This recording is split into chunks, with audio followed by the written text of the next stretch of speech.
नमस्कार दोस्तों, आज मैं एक नए विषय पे बात करूंगा।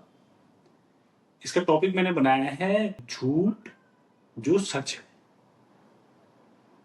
जैसे आपने देखा होगा कि दो पक्के दोस्त हैं और एक दोस्त उसमें काफी तरक्की कर जाता है, तो जो दूसरा दोस्त है जो भी उसका पक्का दोस्त है उसके अंदर उसके प्रति ईर्ष्या हो जाती है।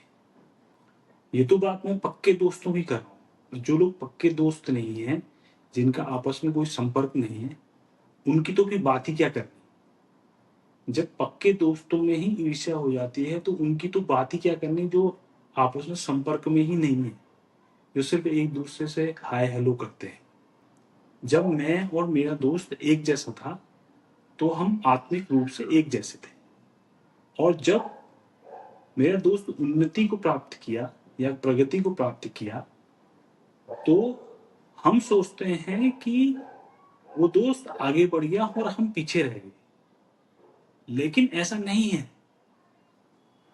अभी भी मेरा दोस्त आत्मिक रूप से मेरे जैसा ही है, बस परिस्थितियां बदल गई हैं, सिचुएशन बदल गई है।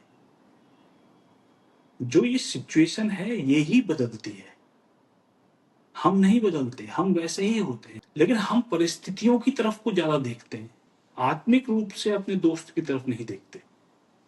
अगर हम आत्मिक रूप से अपने दोस्त की तरफ देखने लग जाएंगे तो हम पाएंगे कि वो दोस्त अभी भी वैसा ही है। लेकिन हम क्या करते हैं, हम उसको परिस्थिति के अनुसार देखते हैं, हम उसको सिचुएशन के अनुसार देखते हैं। हम देखते हैं कि वो प्रगति कर गया और अब वो हमसे थोड़ा बड़ा हो गया, अब ये है, अब वो है, अब हमसे बात करेगा नहीं करेगा, कैसे बड़ा हो गया, हम तो पढ़ाई में एक जैसे ही थे, वो हमसे बड़ा कैसे हो गया। तो ये जो भाव उसके अंदर आ जाता है, ये सब परिस्थिति के अनुसार होता है। आत्मिक रूप से हम एक जैसे ही हैं, लेकिन इसको ऐसा भी बोल सकते हैं जैसे ईर्ष्या उसने पाई जो प्रगति नहीं कर पाया, दंभ उसमें आया जिसने प्रगति पा ली। लेकिन आत्मिक रूप से दोनों एक जैसे ही हैं, लेकिन सिचुएशन के अनुसार उसमें दंभ आ गया, उसमें ईर्ष्या आ गई।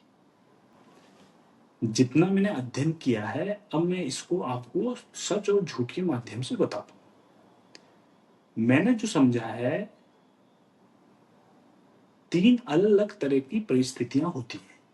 एक होता है सच, एक होता है झूठ, एक होती है कल्पनाएं। सच सच होता है, झूठ भी सच होता है। अगर झूठ को आप झूठ मान लें तो वो सच बन जाता है। और एक होती है कल्पनाएं, इसमें कुछ सच होता है, कुछ झूठ होता है। कहीं सच ज्यादा होता है, कहीं झूठ ज्यादा होता है।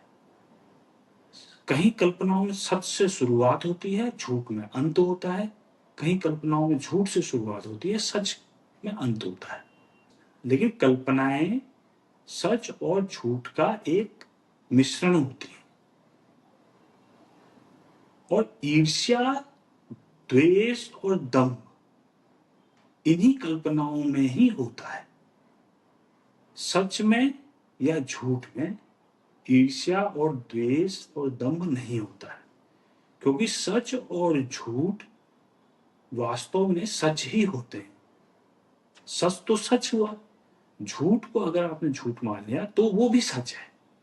लेकिन अगर आप सच को सच नहीं बोल पा रहे हो तो कम से कम झूठ को झूठ तो बोल दो।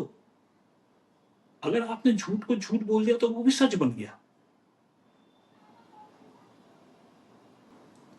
इसी में मुझे कृष्ण बिहारी नूर की वो पंक्तियां याद आ रही हैं जिसमें वो बोलते हैं, सच घटे या बढ़े तो सच ना रहे, झूठ की कोई इंतहा ही नहीं।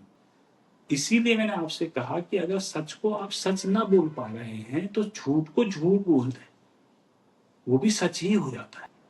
ये वैसे ही हुआ जैसे हम किसी सत्संग में बैठे हैं और बोल रहे हैं कि तुम में राम, मुझ में राम, उसमें राम, पत्थर में राम, नदी में राम, पेड़ों में राम, हर जगह राम। लेकिन तभी सामने से चोर उचक्का भागता है तो हम उसके लिए नहीं बोलते कि उसमें भी तो राम है। राम तो सब जगह है, अगर राम हम में है, राम पत्थर में है, राम प्राणी में है, राम पत्तों में है, राम पेड़ में है, तो राम उस चोर उचक्के में भी है। सच सच है, सच में कुछ घटा और बढ़ा नहीं होना चाहिए। अगर हम में राम है तो एक चोर उचक्के में भी राम है। इसीलिए मैंने इसका विषय रखा झूठ जो सच है। आज के लिए इतना ही। मैं आशा करूंगा कि आप अपने विचार कमेंट बॉक्स में रखेंगे। नमस्कार।